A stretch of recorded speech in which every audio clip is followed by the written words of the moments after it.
Welcome, everybody, to another episode of the Good Deeds Note Investing Podcast. I'm your co-host, Chris Seveney, along with Jamie Bateman. And today we have a special guest out on the West Coast from Southern California.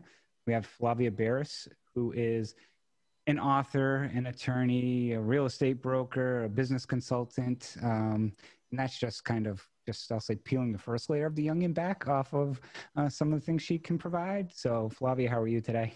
I'm doing great. Thanks for having me on the show. This is exciting.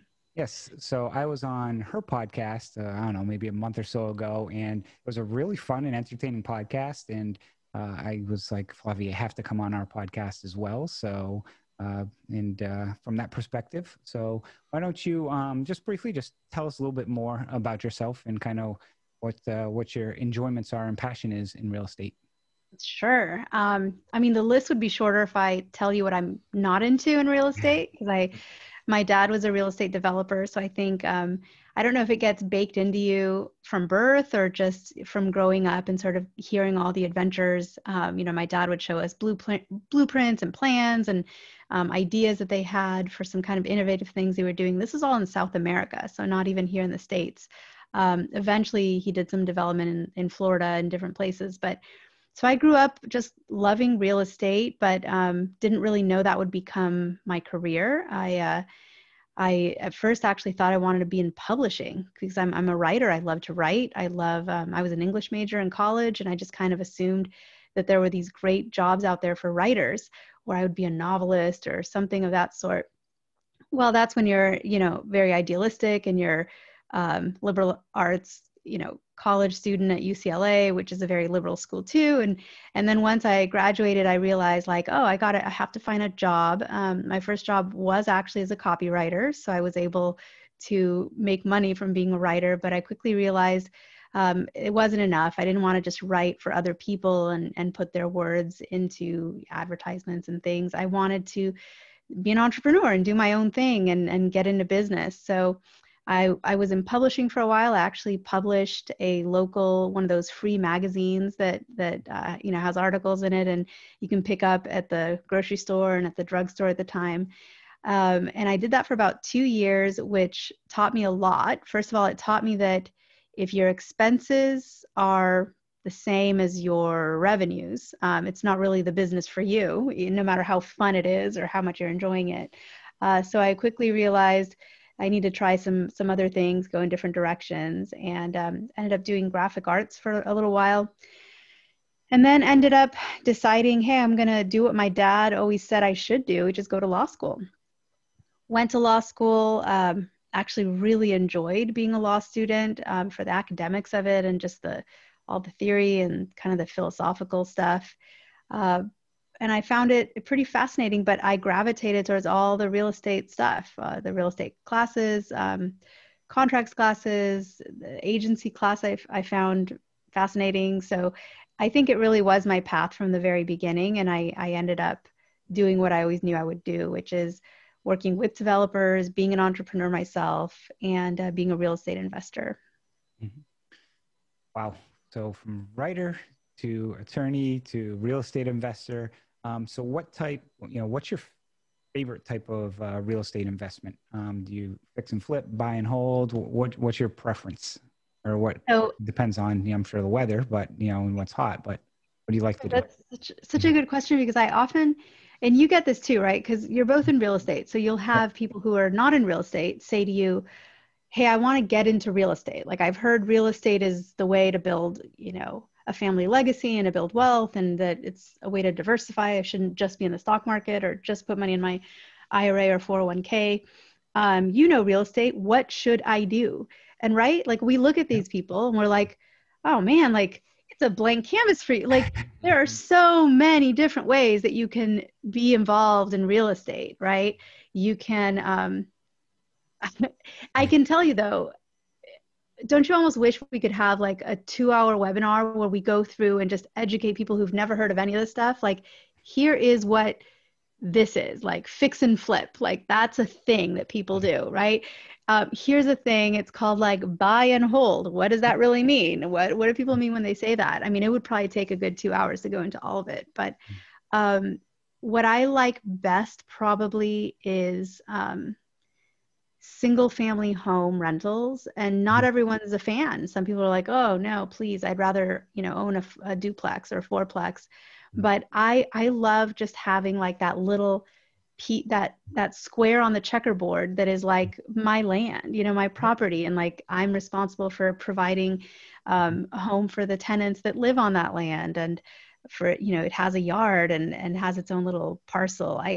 I dig that. So I like that more than maybe just being a passive investor in like a apartment syndication.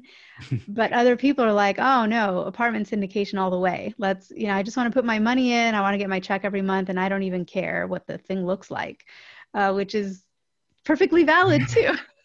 I don't consider them Yeah. real estate investors though, in that sense, because for me, like I have to roll up my sleeves, and Jamie can talk about his experience, but we've all done, I come from the commercial real estate general contracting side. So I've done like some fix and flip slash most of my fix and flips. Actually, I've fixed and held. I did the bigger pockets burr strategy, of fix it up, rent it out, get my money back out.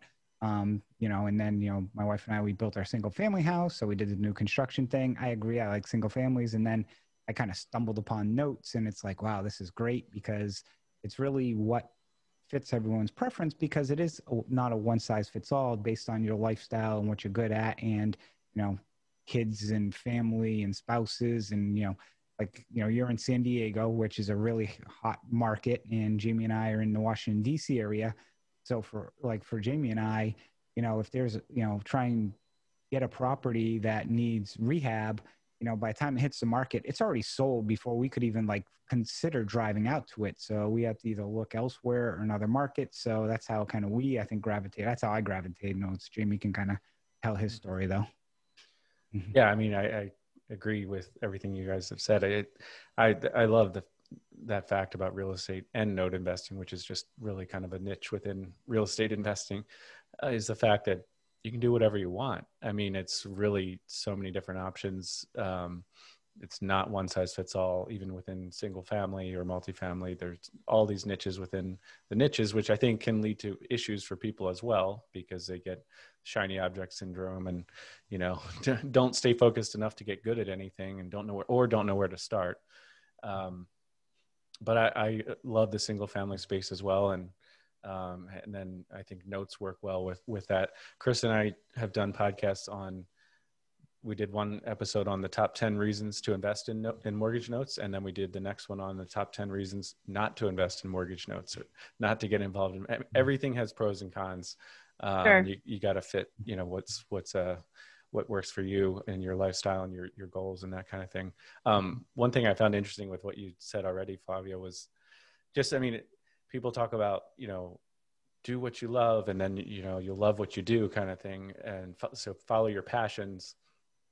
And I think that can be good advice on some level, but I also think following the money can help you love what you do in some sense. So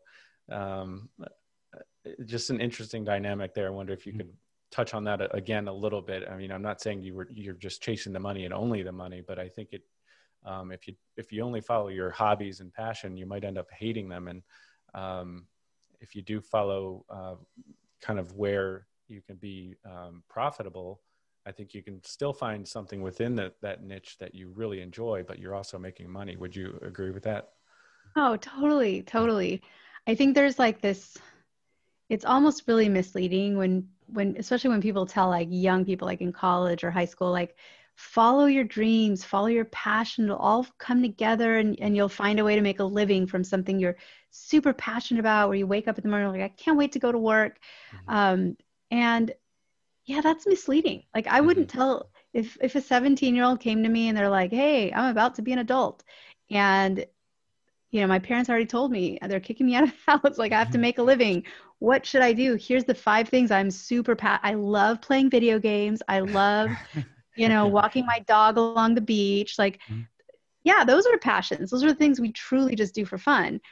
It is not always going to align with, and I'll give you a perfect example, right? So if the person said to me, well, I love walking my dog on the beach, so I'm thinking maybe I should be a professional dog walker. Well, maybe they could. And I actually know someone who is a professional dog walker, and they do quite well. But they took it the entrepreneurial route, and rather than just walking a few people's dogs, they built like a whole dog walking company, and they have like 30 dog walkers. And so now really, do they ever walk a dog? No, they just walk their own dog, and maybe they're filling in for people. So now it's all the pressures of being a business owner. And being a business owner isn't being a dog walker, right? It's a totally different thing. Yeah. So I'm not sure they actually got what they thought they were getting. So I'd rather tell people, just find a job that doesn't have to be your passion, your hobby, your ultimate love. It can just be a job that you're good at, that you fit well with, that you find contentment with, and like a sense of job well done at the end of the day kind of thing, and that the challenges keep it interesting. But I'm really big on finding a job that doesn't make you take a antacid every night, or a bottle of wine every night. Like, find a job that's not super stressful, because I actually think stress is like a health. It just kills your health. Like stress, it pops out in other ways, right? Someone has a backache and it's really just stress, or they start getting migraines and it's really just stress. So if you can find a job that's not too stressful, that you're good at, that makes you good money, and then take that money and go do all your passions and hobbies and things. Yeah, So, totally agree. No, I agree 100%. And, unfortunately, most, whether you're an entrepreneur or not, there's always stress in different aspects. But again, it's, some of it's self-induced versus, working for someone else. I want to hop back quick to, because your rental portfolio and stuff.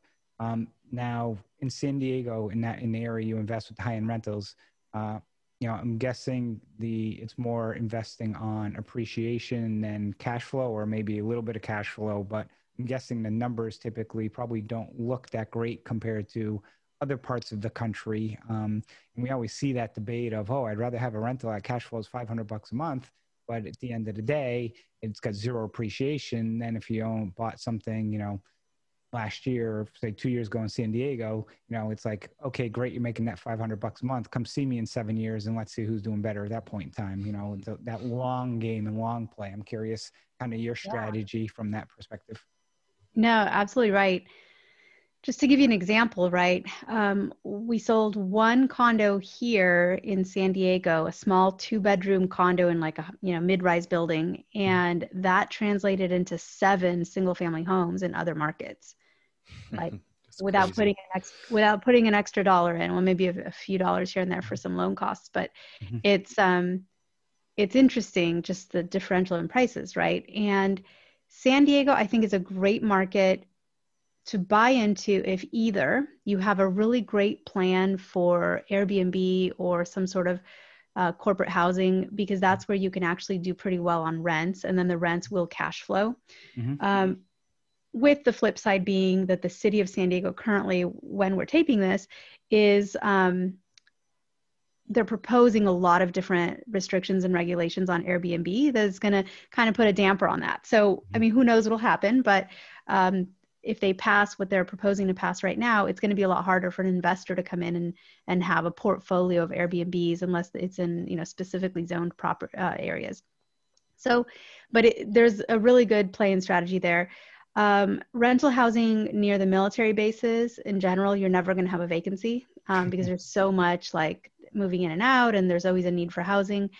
So that's almost always going to be a slam dunk as far as a rental, but the prices don't always work, as you say, for cash flow.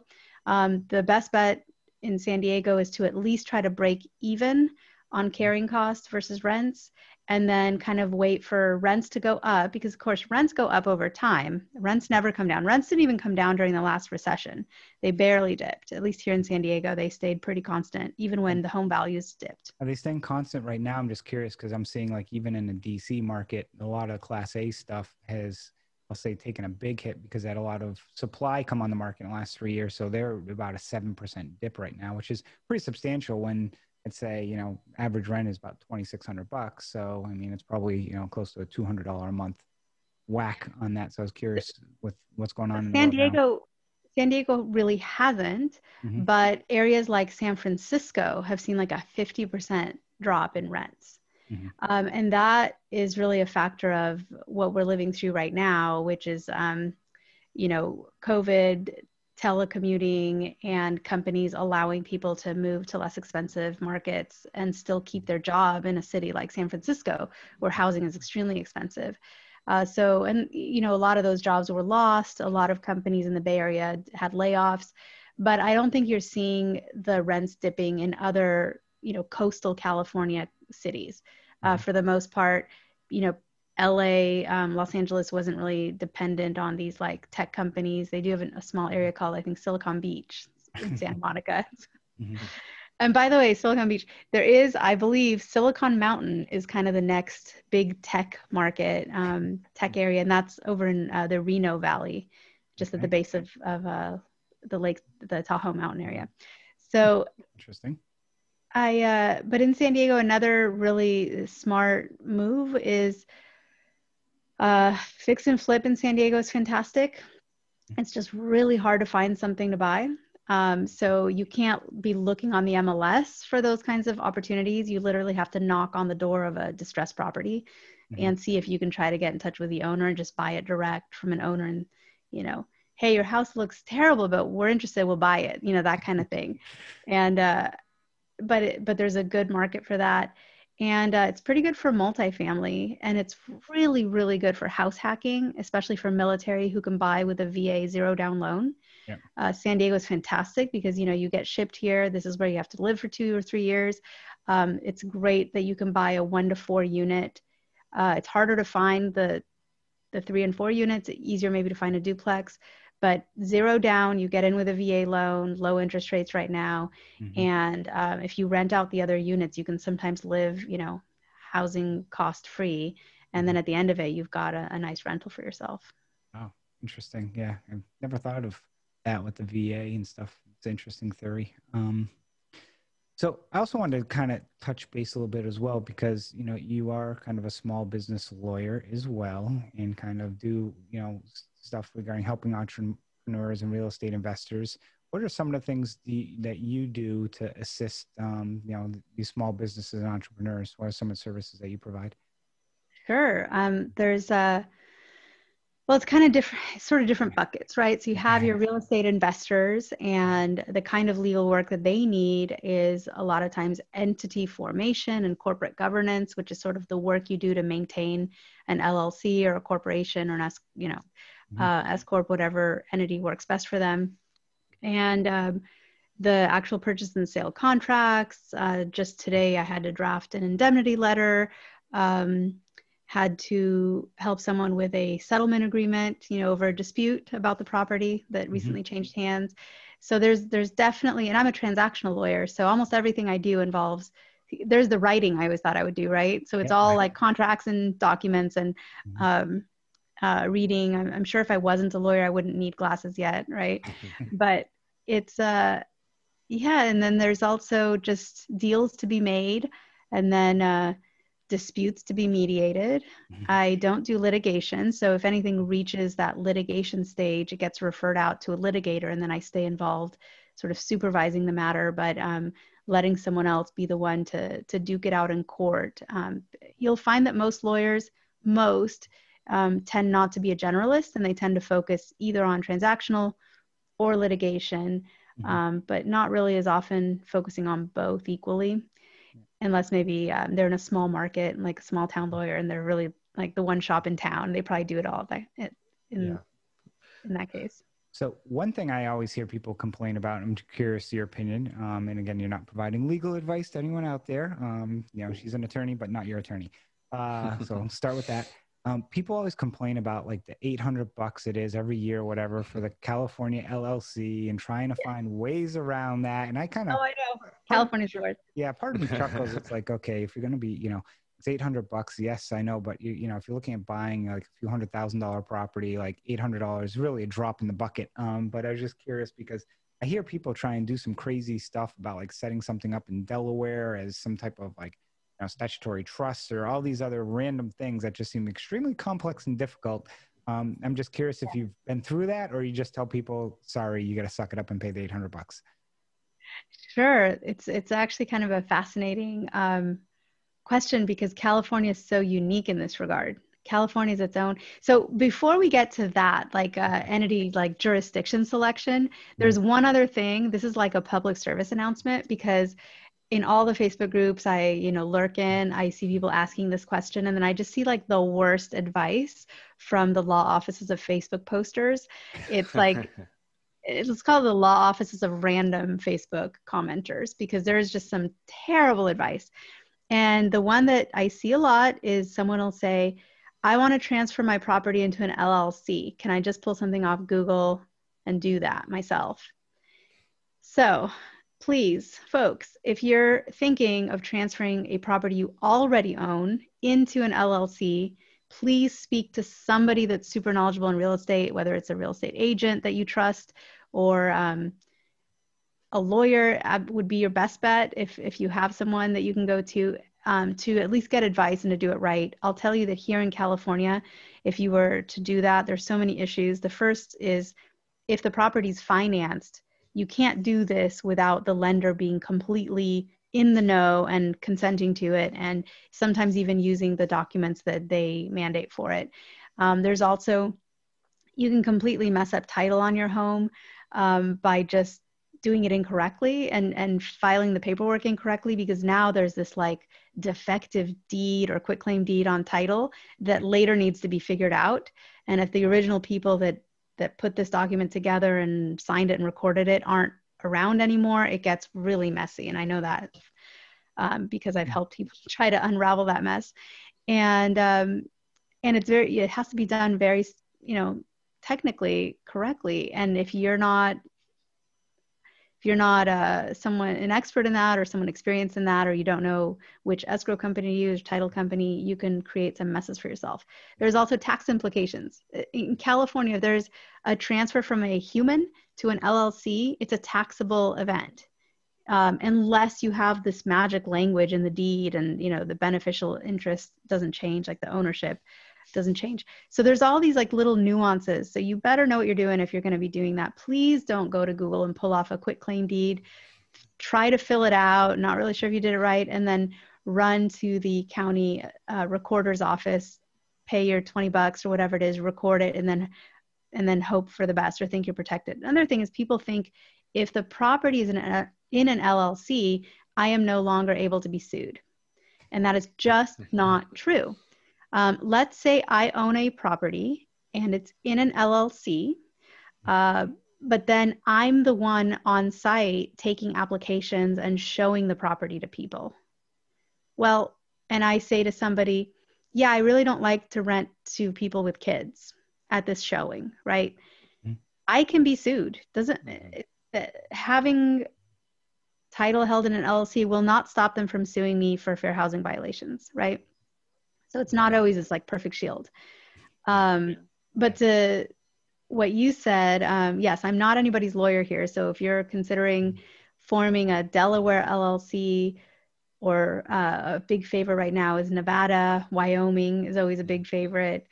And so that you can operate something in California, just beware. There's California, it's worse than Big Brother. Like, some people don't even understand how California found out about it when they get the nasty gram from the franchise tax board saying, where's your $800? And the Secretary of State wants you to register with them as a foreign LLC. You're going to end up paying double the registration fees. You're going to have to be in both the home state for the LLC and registered in California.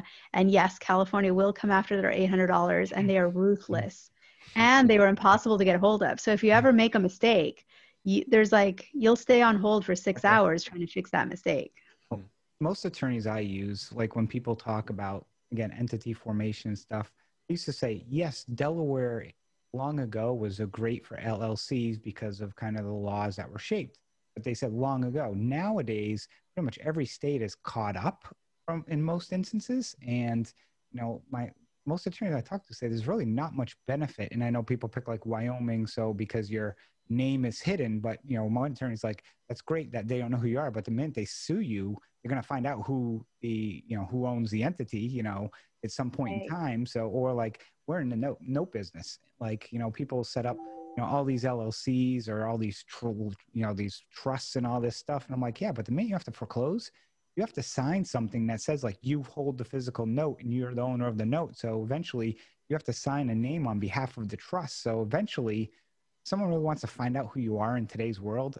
It pretty much not that can. Hard. It's not super hard. And most people, we don't have, I don't have, hundreds of millions of dollars. And these people who start setting up all these LLCs and so forth, it's like, yeah, I don't own any property and this is my first one. And I want to go spend $10,000 getting all this stuff set up because this is what I read on, Facebook Attorneys of America. And I just sit there and I'm like, oh, put my head down and just want to cry.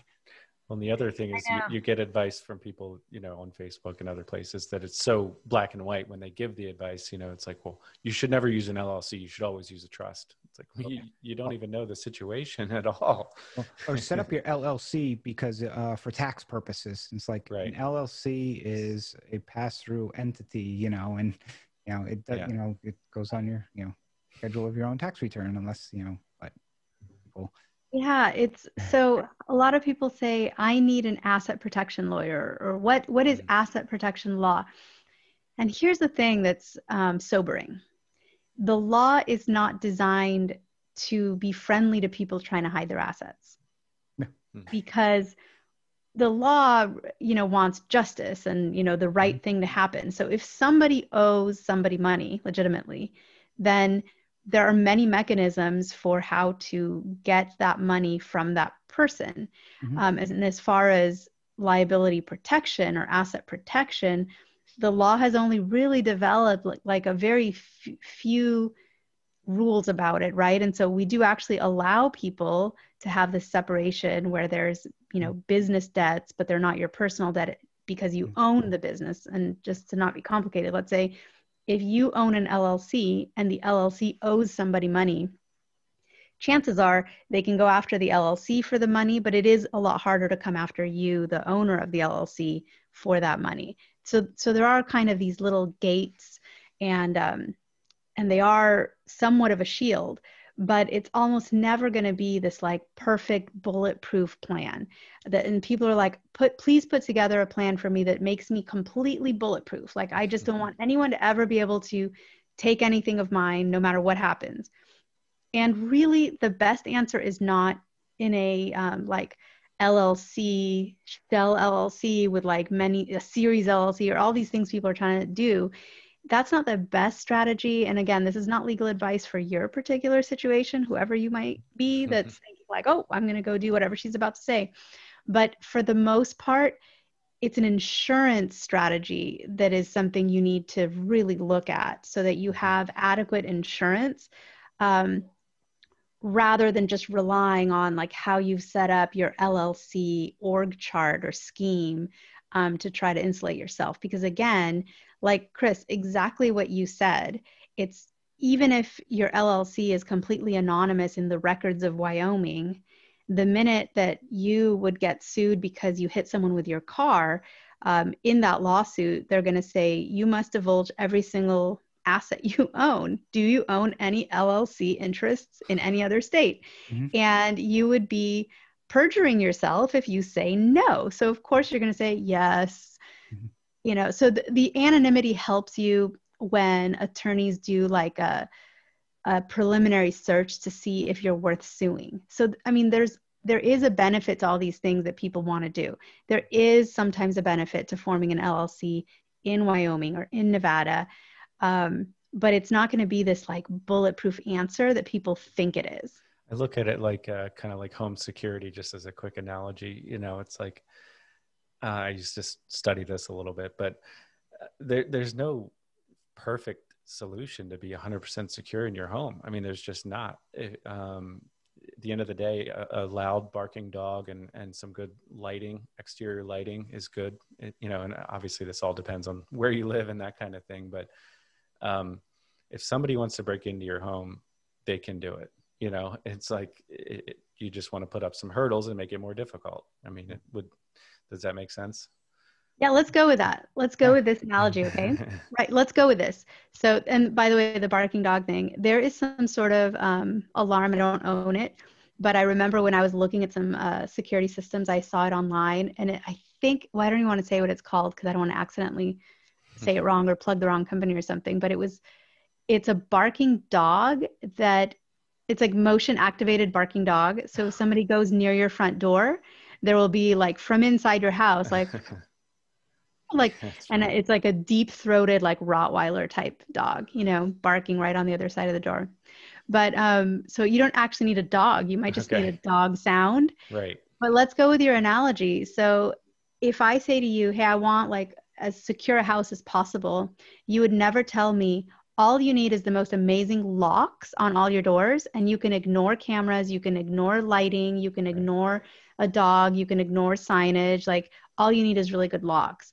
You'd never say that. And you'd never say the contrary. Like you can put, you know, you don't even have to lock your doors as long as you have good security cameras. You would tell people, let's do a little of everything that's available to us. Let's put on like good locks. Let's have some good lighting on the exterior. Let's make sure we trim the bushes near the windows, or, you know, let's have some motion detection like type cameras. And it doesn't hurt to have a dog, or maybe even just put up a sign that says beware of dog, even if you don't have a dog, like just to, you know, dissuade some people. You would tell people to be holistic, right? Mm-hmm. And not to go too crazy on any one of those. Right. And not to rely on any one of those, right? Exactly. And it's the same thing. Like if you're going to run a business, you need to pay attention, like what's your insurance protection? Like how have you set up your insurance? Does it cover you as well as possible? What is your entity structure? You know, did you set something up sort of thoughtfully and methodically and strategically? What are you doing with how you do business? You know, there's some ways to do business that are way riskier than others. Like there's some types of business where if you do it a certain way, you're much more likely to be sued than if you do it a different way. So there's kind of operational issues that reduce your risk. I think operationally is really, you know, it goes back to you can't, you know, I forget where I read this, but, you know, you can't avoid being sued, but you can avoid losing a lawsuit. You know, some people are like, oh, you can't avoid being sued. And it's like, yes, that's true, but you can avoid losing a lawsuit. And it goes back to like the operational standpoint of you put a good team in place. Like you mentioned, you use an attorney to create all your documents, forms, and everything else, and use common sense, you know, and if you don't know, don't guess, you know, use professionals who are licensed or experienced in that aspect of what they do. And then, you know, it's kind of, you know, it's risk mitigation from that perspective, that you want to mitigate a lot of these risks from that perspective. So, and cheap can be so expensive. Oh, cheap can be so expensive. I mean, yes. I had someone call me and they said, hey, we got this nasty gram from the city saying, you know, they want us to take down our wall that we just built. We just spent like $50,000 on this like brick decorative wall thing around our property. And it's like the gateway question is like, okay, did you have permits? Like, you know, when was this built? Like, no, we didn't want to get permits because we would have had to hire an architect. That was going to be expensive. And it's like, well, taking down the wall is definitely more expensive than the architect. It's funny because down the street from me, there's a house that just came on the market, and it's like a 3,000 square foot house on an acre that on a normal day should be, you know, call it 7 figures. It's on the market. It says like, you know, almost finished for 500 grand. And I'm like thinking, okay, the land alone is kind of like what it should be worth. So I'm reading the comments, and then, so I, you know the county codes very well because we built our house, and all of a sudden I'm looking and I'm like, oh boy. So there's a stream that runs through the property, and they literally built this house from the ground up on this property without getting a flood cert or a building permit to build this thing. It was in for approval, and they kept building it thinking they were going to get it approved, but it's actually in a flood zone, and we have, they come RPAs here, which is resource protection areas, you know, got to be 100 feet from wetlands. You literally open the front door to this place, and if you were drunk, you're going to fall down into the stream. That's how close it is. And I joked because my sister-in-law was looking for a house in this area. I said, you always wanted waterfront. Here you go. You know, and it just goes to show like this, you know, and the hard money lender is basically taking a bath on this one because he's the one that owns it now, but the person bought it for like $450, the lot. And then, you know, probably put, you know, several $100 grand into this thing. And now, I mean, they basically, have to give it away, and I'm not even sure they'll be able to sell it, because it's like, it goes to what your point exactly, like not doing being cheap up front, and not doing what's right is going to come back and really burn them. So. You're gonna make an offer on that one, Chris? No, actually, well, I shouldn't say that. Let me do a little more due diligence. If you've always wanted a houseboat, it's kind of a houseboat. Right. It's one of those where it's like, okay, might float away. or if I could get it for really cheap, and use it as a rental, because I don't think anyone would want to own it. But again, this area is, with, Amazon coming to, 5 miles from where I am, and just, again, the high DOD presence where I'm located, rentals are at a premium, especially, again, short term for, 6 months to a year. So I'm like, ooh, that would actually be a decent rental. So it can't exclude it, but, one man's trash, another man's treasure. So Flavia, I was just curious if I mean, we've touched on this a little bit already, but if you could speak to your own personal kind of investment portfolio and strategy, and what you've done so far and where you're headed in the future. Sure. Oh man, okay. So I guess my very first real estate venture was when I was the college student that rented like the big multi-room apartment and then subleased all the rooms to like friends. House hacking. They call it house hacking now. That was like my first, I guess, venture into that. And then at the time I knew somebody who rented a big house in Malibu, like gorgeous house in Malibu, right across the street from the beach, and lived there for free because he rented all the rooms out to different Malibu college students and probably other people too. And then he had converted like the basement and garage into like his suite and rented all the rooms upstairs and just had like this. And I remember as like, I don't know how old I was, maybe 19, 20, I was a college student. I was like, wow, this is brilliant, and I didn't end up doing that myself, but that was like my first sort of like light bulb moment of like, real estate is so cool. Like there's so many different ways to work it. And then because I knew that real estate was important, literally like as I was graduating from college, I was like, I'm not going to be a renter. I'm going to buy something. So I bought this teeny tiny 1 bedroom, 1 bath condo, 604 square feet. Like I could even tell you exactly what I paid for it, exactly where it was. I've, driven by there many times over the years. It's here in San Diego, kind of almost under a freeway overpass. And you could hear the freeway like all the time, that I used to think to myself, oh, it's interesting. To me, it's just like the ocean now. Like I don't even notice it.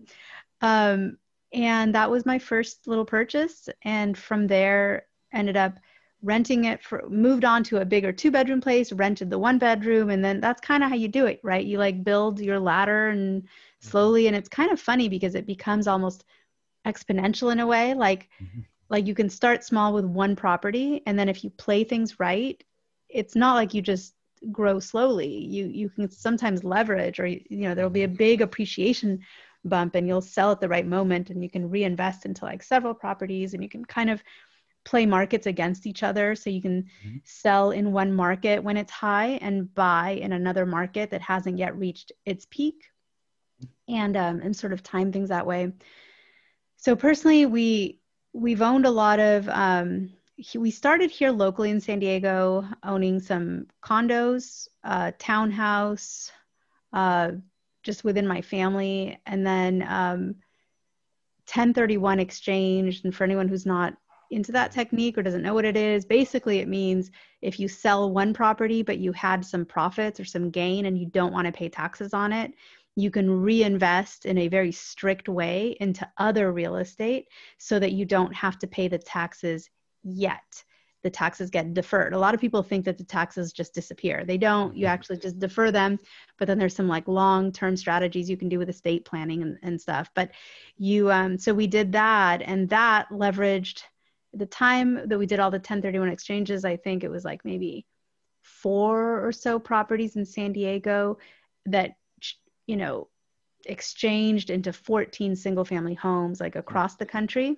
Oh, wow. Which was just kind of even Steven, like, the 4 for the 14, and like 4 shared, condo type places for 14 standalone single family homes. So were those So more again, like, the differences in markets are crazy. those like turnkey properties in the Yeah, that was Midwest, or? in the Midwest and kind of towards the South. We had to do everything very quickly because it's a 1031 exchange. I guess we're going to do a quick primer, like the 2-sentence primer. You have 45 days to kind of figure out what properties you're going to buy after you close on the property you're relinquishing. And then you have to close within 6 months, which for some of these turnkeys, you do cut it close because some of them are still under construction when you go under contract. And, but it all ended up working out pretty good.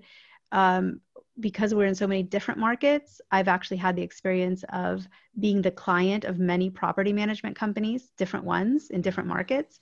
And I myself do property management. We do it here in San Diego. So it's very interesting to be a property manager, but also to be a client of property managers, because I think that makes me a great property manager because I get to like all the things I love about certain property managers I can implement in my own company. But then I'm also just exposed to so many different wrong ways to do it. We've already had to let go of one property management company, but the person we replaced them with is probably the best one of the group now. So, you know, you just have to be vigilant and take care of your portfolio and know the people that are taking care of your things, and you have to stay on top of it. But having full service management when you're a long distance landlord is key, because really you just need someone local and someone on the ground to take care of your properties.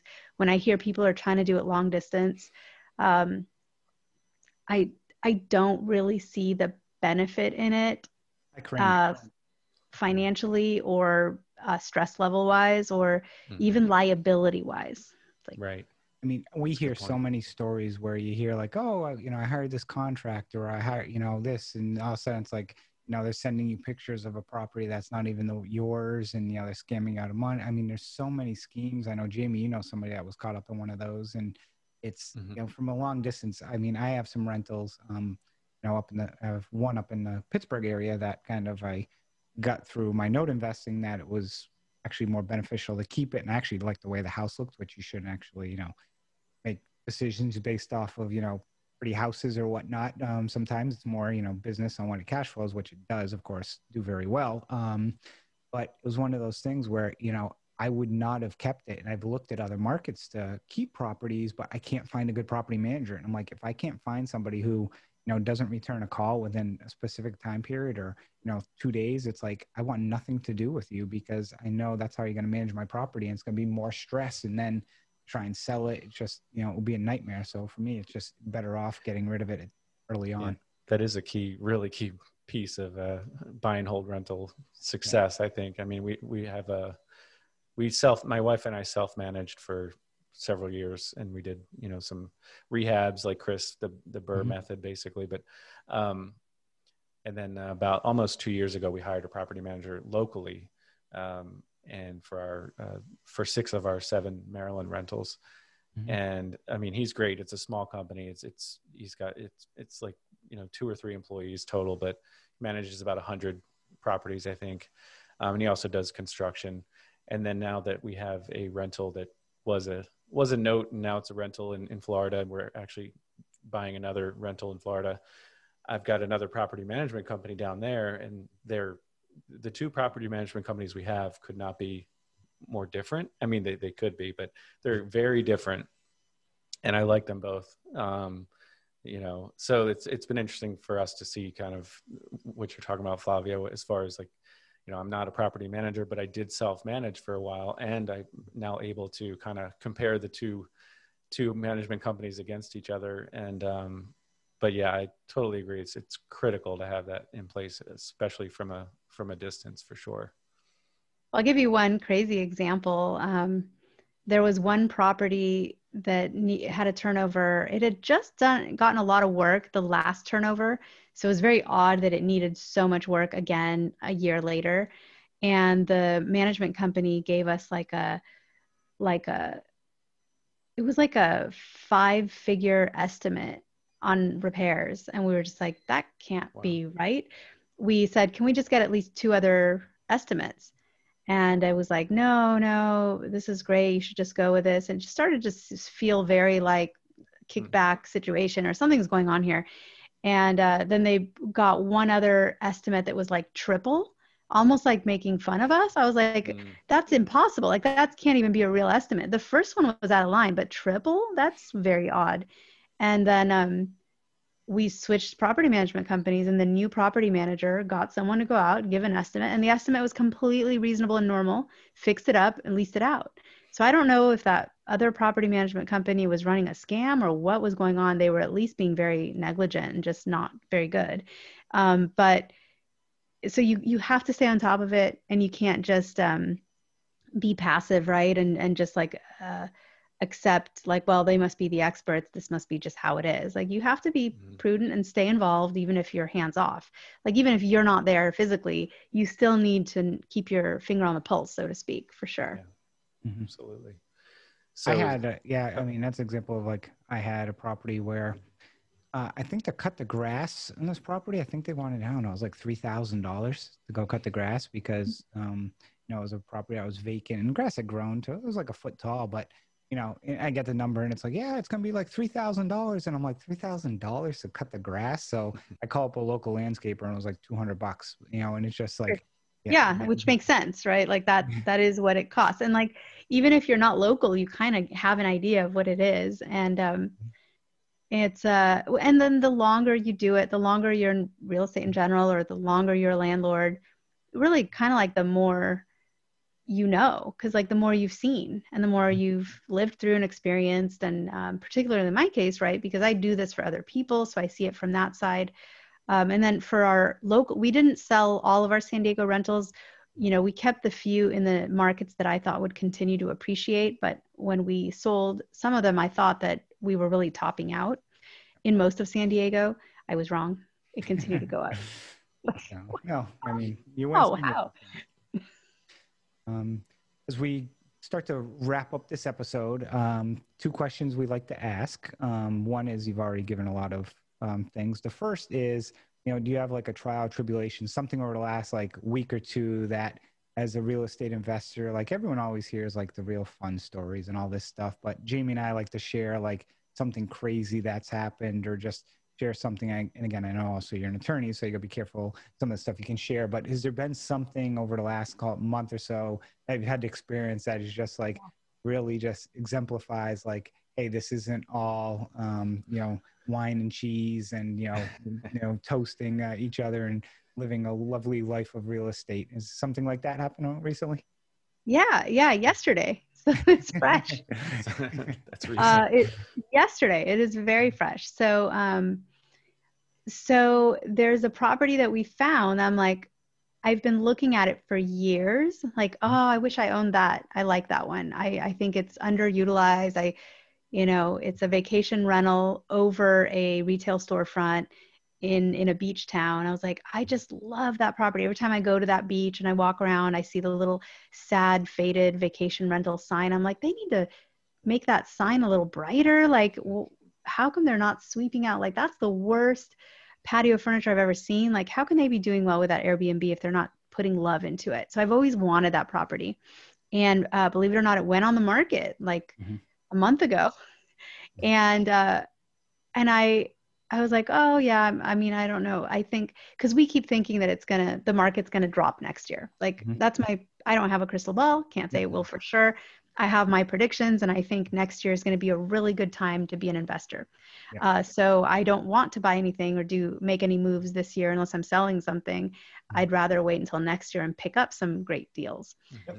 So I saw it go on the market. Of course, it's top of the market pricing. And I was like, oh, too bad. Right when they're selling it, it's at the top of the market, the property I've always wanted. So I talked to a lender about a week ago, because now I think the price is probably going to come down since it's sat on the market. And it's one of those things where the lending world is so interesting. It's a mixed use property.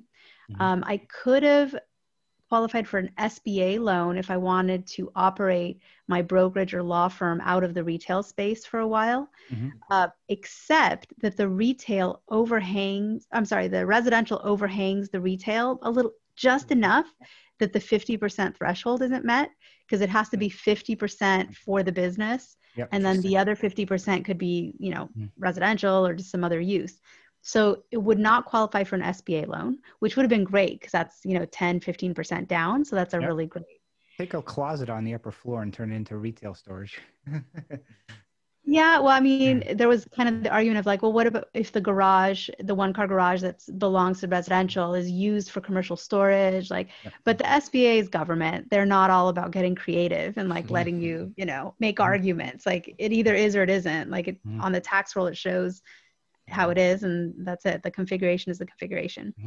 So then I talked to my favorite lender and I'm like, all right, well, what about just a mixed use, like owner occupied, because it's a residential unit. Like what if it's owner occupied? Like I know someone who could live there and they would probably want to buy this because I even want to broker it, right? Not necessarily for me to buy it. And they were like, well, no, because we can only go to 700, 20, whatever as the conforming limit for mixed use in San Diego. If it was pure residential, we could go to like 2 million, but it's mixed use. So we don't go above the conforming. Strikeout.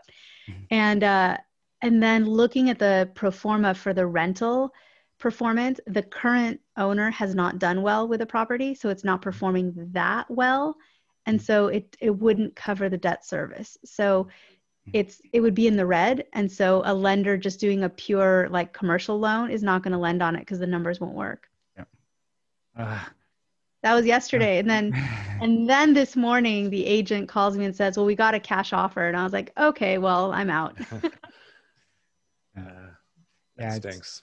We've had our eyes set on a property for like 4 years now. And, it's not on the market yet. And I'm glad it's not, because if it was on the market now, I wouldn't pay the price they're going to want for it. But they mentioned that they're not going to probably put it on the market till later part of next year. And I'm like, perfect, because I'm hoping by that time, like, hopefully the world gets back to some normalcy and then inventory hits the market again. And that, price that's up there right now brings things back down to normal. So good. Good. Good luck on that. That's exactly. So I've struck out, but I hope you make that one go all the way. That sounds great. I'm actually looking at it right now because it's actually my neighbor's house. So we want to basically, I joke to my wife, I'm like, I want to conquer my neighborhood and stuff. But so yeah, we'll see. Jamie, any final thoughts as we wrap up this episode? This has been great. I mean, yes, there's a lot of you've got a lot of different experiences and different things you brought to the table. So I've enjoyed this. Yeah, no, I'm a real estate nerd, and I love it all. I think it's all, and I get to do what I do in my own investing, but as a real estate lawyer, oh man, just the story, just seeing what everyone else is out there doing, right, is amazing. And helping clients solve all of their different problems in real estate, whether it's, someone who's into syndications or fix and flips or just all of that. It's a very vast and interesting and exciting world out there in real estate. So if anyone's listening to this episode because you're kind of a voyeur so far, but you're not actively involved in real estate, what's holding you back? Like, there's a lot to be done. There's a lot to be had. And there's room for everybody. That's the one. Yeah, there's room for everyone, and there's a lot to learn up front. It's not like you just start buying something. There's a lot of there's a lot of education that you need to learn before you get into that business as well. But we're all always learning the whole time. No, too. You're always learning. Find a mentor. Find a mentor and learn and get in the game, because it's a long game.